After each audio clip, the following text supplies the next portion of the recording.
Yes, welcome. Stay hydrated. Go home sooner than you think. All right, my name is Luna Stow. I am the head of impact for I Spire. We are a vape technology company. You can see us over there, I Spire. Come by and get some free caffeine. Say hi to the team. We work in the cannabis, hemp, and nicotine spaces. I, however, care about the people and the plant. That is why we are here, and that is why we were talking about global manufacturing and expansion, because we know what we've done right, we know what we've done wrong, and we want to help our friends all around the world not mess it up and not step in the same potholes that we've been in. So I am extremely honored to be here today. I will let each of my panelists give a quick introduction, and we're going to go over a couple of questions just to give you guys some framing.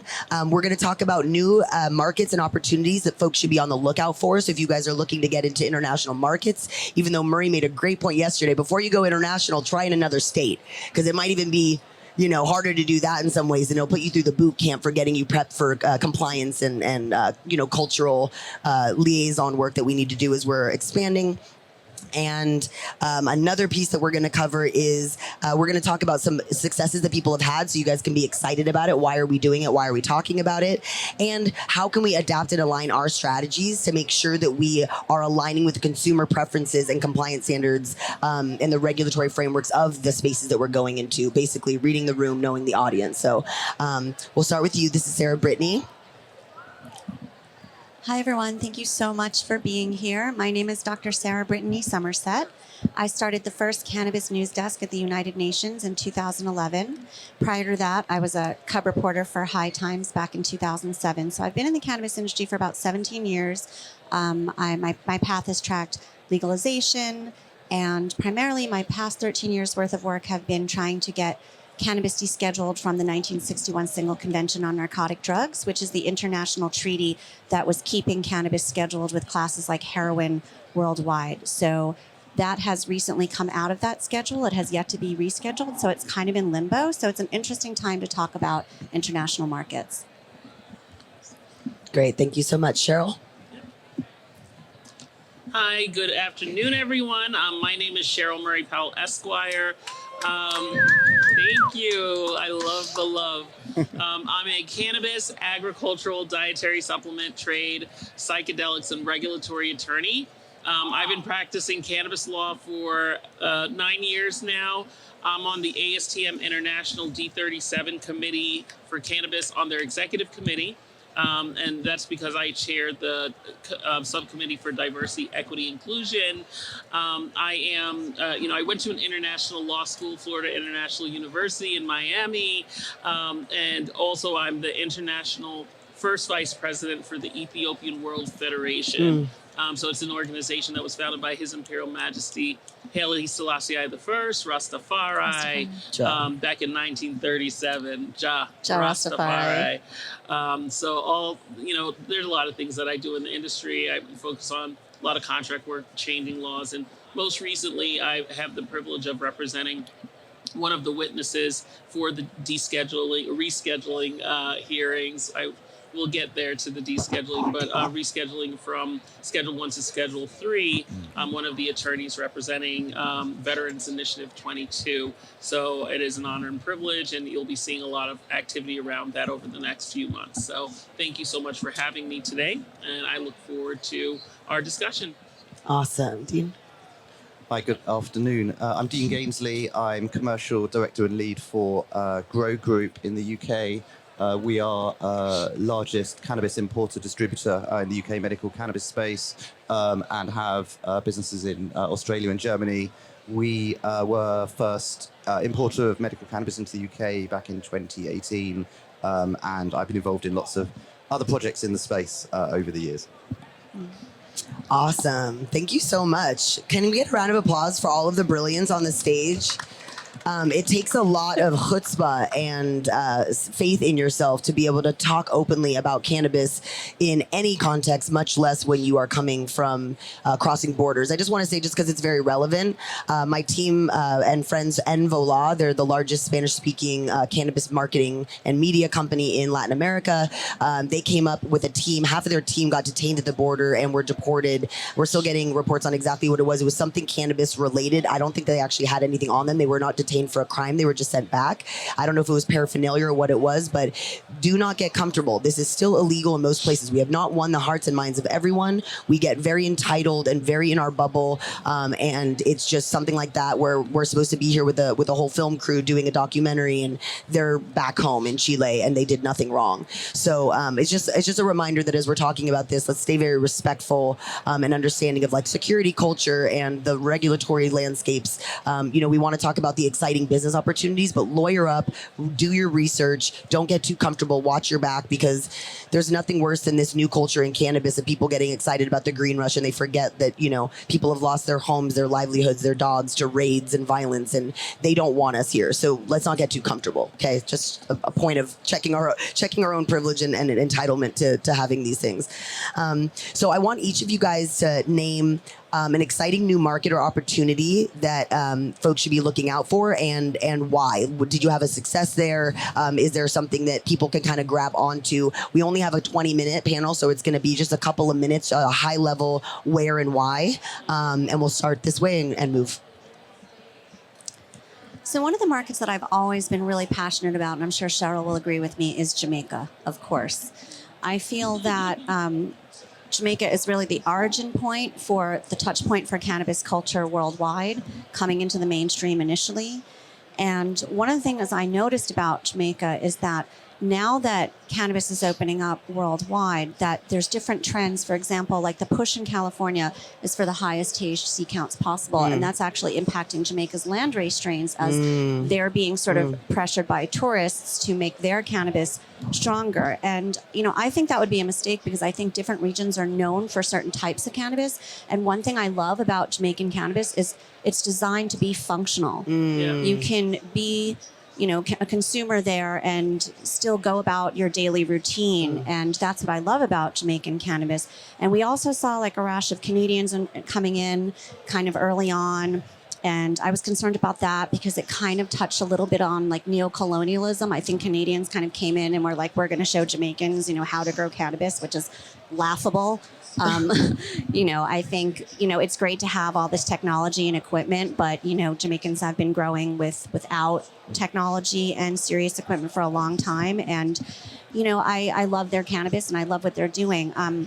One of the things I'm also trying to be working on there and concerned about is that the barriers of entry for legalization in Jamaica are quite difficult, similar to what they're facing in NorCal, how legacy to legal barriers to entry are quite difficult, with the taxes and the licenses, and it's just all very difficult. So I love the fact that we have women like Cheryl on Team Cannabis to help, local farmers and indigenous people get their piece of the pie that they deserve for being the originators of this culture and this movement and this plant. Just a quick note on that. How can you say, if someone was interested in getting involved in Jamaica, what does Jamaica need from the global north that can support them and not feel like it's an extractive neocolonial project? Right.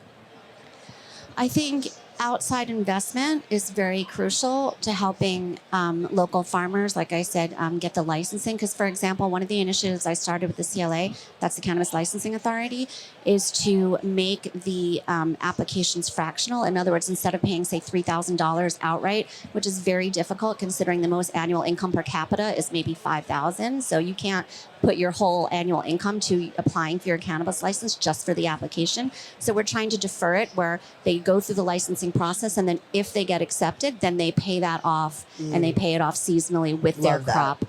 That feels sensible. Sweet. All right, Cheryl, what's an opportunity that you've seen or you're excited about, and how can people get involved? Yeah, absolutely. So, and I think Dean and I have a lot in common with regards to our love for doing business with the African continent. So the Ethiopian World Federation Incorporated, our focus is about repatriating to Africa, as all the countries of Africa, as well as trade with Africa. So when we look at, and I love that Sarah touched upon, the land races, and, when knowing that cannabis is indigenous to certain geographies or native to certain geographies. So that's why we have such biodiversity. So I'm really excited about the land races that exist on the African continent. I'm excited about the legalization that's happening, including like Ghana. A lot of the markets are starting hemp first, and then we have robust markets such as South Africa, where there's a lot of exportation and THC products and things like that. Also, fabulous consumption lounges. and Cape Town has the nicest consumption spaces Absolutely. in the world, hands down. Absolutely, and I'll be there in July because that's where our convention for the Ethiopian World Ooh, I Federation wanna is. come. I want to come Yes, yes. So that's going to be in July in Cape Town, and Nice. so I'm really excited about the African continent and using it as a economic opportunity driver. I like how you talked about post-colonialism and making sure that we don't have we don't repeat that treacherous past. So I like empowering strategies where what you can bring to the African nations are one, job creation strategies, outside capital, of course, but conscious capital where there's there's ownership and then there's opportunity for profit sharing for a limited period. So people are autonomous and they have an opportunity to own their own things when they are more profitable. Less strings attached. Less strings attached, but less like ownership of And again, fortunately, a lot of African countries you can't own land there unless you are from there. So there's the lease agreements, but just making sure that those things are fair and equitable, non-predatory. The profit sharing I think is a great concept. I'm working on a project in Africa. It's a solar project where it's based on, they build, then we have profit sharing, and that profit can be used for other economic drivers and things like that. Yeah, it's like once you're doing well, we can make money, but I'm not going to make money off you at your expense. Like if everyone's eating, that's conscious capitalism. That's conscious capitalism. A lot of times we come to the table and we know who has money and who doesn't. So like even with contract development, making sure that you're not saying, a capital call, by an individual member of it, let's say it's an LLC or whatever, using US language, if you do a capital call, they're not going to have the money. Yep. So what are the results? What are the outcomes if they don't have the money? Is it going to be a loan with a ridiculous interest rate? Or they're giving up a huge chunk of their company. Are they giving up a chunk of the company because they don't have the money? So really applying ethics and equitable strategies to every single thing we do when we enter other people's countries and when we enter sovereign nations. I think that's the way forward. But yes, we're about to enjoy a lot of biodiversity, which is fantastic. And I'll close with I gave an example on maybe a call or a panel or something about the cracker cattle. I like to use this cracker horse example. When Ponce de Leon came to the United States, he came with these Spanish cracker cattle, cracker horses, and they don't exist in Spain anymore. They've been bred out because everybody wanted bigger, stronger, and they've been bred out. So it doesn't exist in Spain. Where it does exist is in like the Florida Department of Agriculture. I was the director of federal affairs for the Florida Department of Agriculture, which takes great pride in and have this original land race horse and cattle that they have annual sales Amazing. for them and things like that. And even when we have dignitaries come over from Spain, they're like, it's pride. They're like, It's preservation. They've extended their trips because they can't believe that these Special. authentic cracker cattle from Spain still exist. So I think we need to be cautious of that being our environment with regards to That's a great example. cannabis. Yeah, and we've seen it with like Jamaica Blue Mountain coffee a little bit as Oh, well, yeah. with interbreeding with Colombian genetics for coffee. So that would be my caution with regards to all this globalization that's happening. Make sure you retain your authentic culture and native strains, native genetics for what you have that makes you so unique. To Sarah's point about Jamaican cannabis being very specific and unique with regards to its functionability. So that's what I want us to really think about from an international perspective. Don't be an invasive species, folks. Good morning, Ricardo. Yes. Good morning, Brian Applegarth. Good morning, Megan Prusas. All right, Dean. So we're talking about what we're excited about, what we've seen work, and how people can get involved with it. Yes, so we come at it from a really interesting angle because we spent the past couple of years in the UK building our international supply chain for manufacturing and import and export, import, and sort of distribution. And outside the US, people find it hard to believe that I can buy cannabis in South Africa, I can ship it to Portugal to be processed, I can ship it to the UK, I can move it from UK to Australia if it's selling better there. And so it's created this incredible opportunity to provide market access and allow people to push their products and their brands into the market, into Australia, into Germany, into the UK, and really test out and see what people like and satisfy customer and patient demand. And now that is built and is working, we're now being approached by lots of people who have interesting genetics or interesting projects that they'd like to put product on the international market and see how it works. And obviously, while you guys are state locked, we can approach a Jamaican cultivation business who wants to put their product in the UK. We can support them to do that, and it's just really exciting to empower businesses to work like that. Okay, I have a kind of slightly off topic, but I'm just kind of curious. I've heard that in Australia that they're struggling getting medical doctors to write prescriptions because there's issues with traveling with cannabis or having it in your system, and they're saying that if you get caught with cannabis on you or in your system when you're driving, it could actually hit the doctor that prescribed you. Is that a concern? Is that a thing? Can you just educate us real quick? Because I think that's kind of wackadoo. Yeah, okay, so there was a couple of points to unpack there. So driving, yes, absolutely. In Australia, you cannot drive with cannabis in your system, even though it's been prescribed to you. Okay, shout out to Pebbles Trip-It. If you don't know Pebbles Trip-It, the Trip-It standard allowed us to travel with cannabis. So I just have to shout her out. She's like in her 90s, and the reason you can go from the dispensary home is because this old lady got popped. So, sorry, continue. Yeah. So, and then the traveling is quite interesting in that actually there is a free right to travel with medical cannabis internationally between countries that have rules that are similar. So you can go from the UK through the airport to Germany, or from the UK to Spain, or from the UK to Australia. The problem you have flying from the UK to Australia is a logistics one, where the countries you have to go through are not places you want to be taking cannabis through. Singapore, places like that. Where they'll kill you. Yeah, it's not where you want to be going. So we've actually got a really cool thing where we have reciprocity for clinics in the UK. Cool. So we run a travel clinic.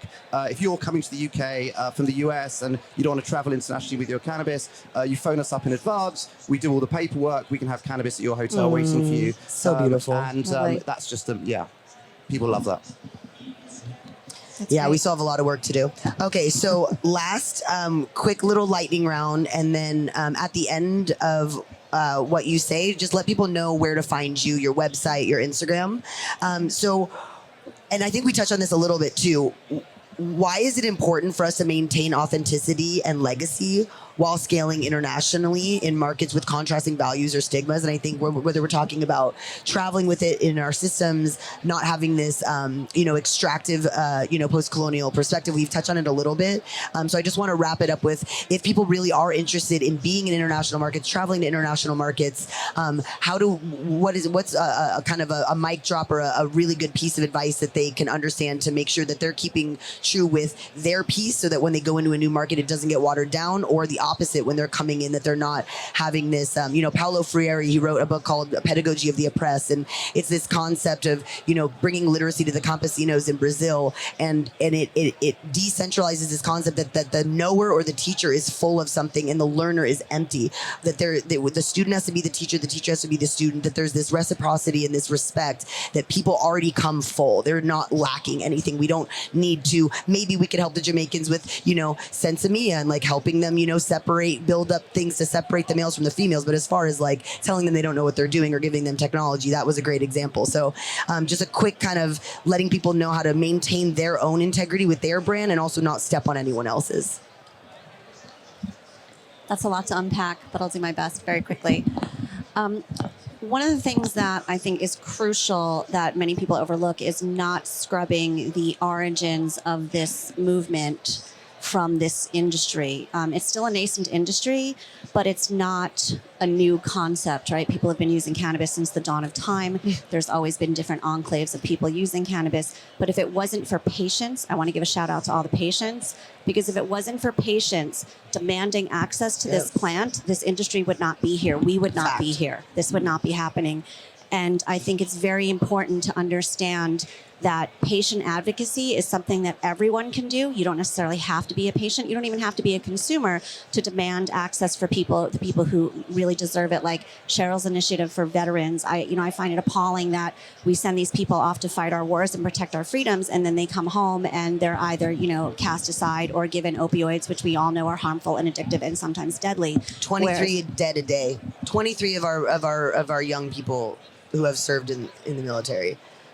Yeah. That's a lot of deaths. The opioid crisis, I'm from New York, I'm a native New Yorker, and the opioid crisis hit Manhattan so hard that there was literally an overflow at morgues. We were running out of places to put people who died of opioid-related deaths, and we were literally shipping them out to other counties. It was horrific. And if those people had been given access to, cannabis as an exit drug or cannabis therapy, maybe perhaps we could have saved some lives.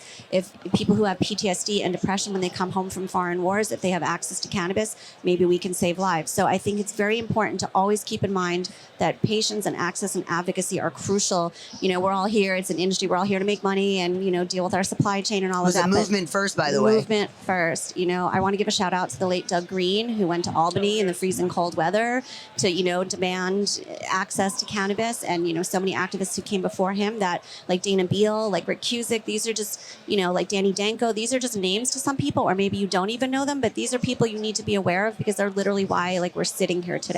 So I'm sorry, I lost track of your original question, but I just had to it's a great point Great. because the thing is at some point you have to supersede the business and go back to the roots. The roots. You Thank you. cannot build anything off of the backs of people in an ahistorical way. It's just, not only is it wrong, it's just not smart business. It's going to come back to bite you in the tush.